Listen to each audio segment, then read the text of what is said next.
would you say it's more powerful to appeal to the emotions of the judges than perhaps to logical arguments? Exactly, and that actually even falls into the passion and conviction, because we have a lot of emotional engagement.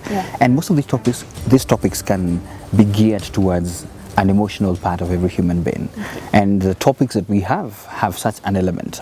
We do not want poaching to continue. We agree poaching is bad. A very wise debater has a way of connecting that to the people, not necessarily to drive them all the way deep, but sometimes just engage them in a way that they can reason, not just with their heads, or even with their feelings and emotions as well. But I want to just tie in the mastery of topic and coherency of argument and say that we have facts that must be stated in any debate, and those facts must have their evidence, citations. Statistics are very good, especially when you come and give us the numbers as they are. The latest, the best. I mean, don't take us too much back. Maybe you may not have the latest that are there on the ground. Real life examples as well. Why do you use contraceptives? In order to reduce the chances of becoming pregnant, ladies and gentlemen. So I think basically strike a balance between making sure that your argument is fact-based and that it also appeals to the emotional side, so that if it's too much, if there's too many facts and numbers being thrown around, people might get bored or start drifting away. But also if it's too emotional, then there's no facts based on it. It becomes an empty argument. You can even cry on stage, but at the end of the day you might not be saying anything. Absolutely. So if debaters could find a good way to balance those two, they'd be on the right track. Absolutely. What exactly is a border fence? It is a barrier fence that prevents illegal immigration, that controls movement of people in and out of a country. Come and be real. Just be real. The way you speak in school, when you are addressing other people, just come and be real at that particular time and speak out that way. Most of the best debaters we've had have not been trying to copy somebody else they have seen there. And we're not saying don't copy. Sometimes it's good to get some traits from great speakers that you have seen.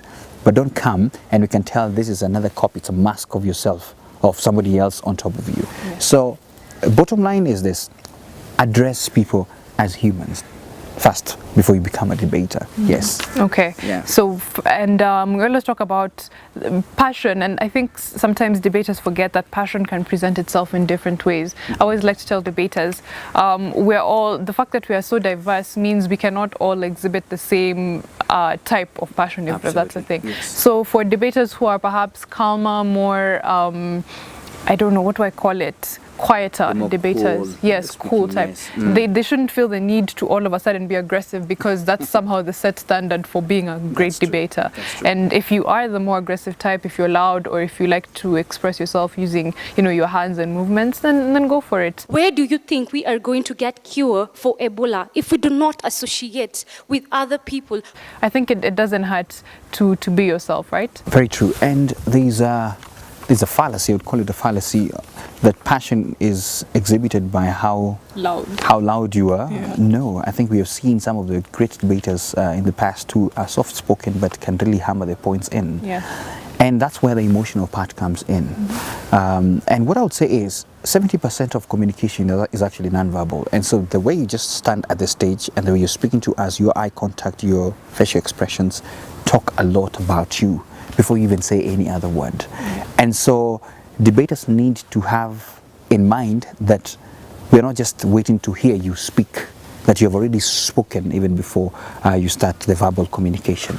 And so passion and conviction is actually highly dictated by your nonverbal communication before you actually now speak. So it's not about whether your voice is so deep enough to convince us or whether it's loud enough and the likes. Those are other details. But as we say, be real, be yourself. Don't try to start imitating some person or some other debater that you saw on the other side.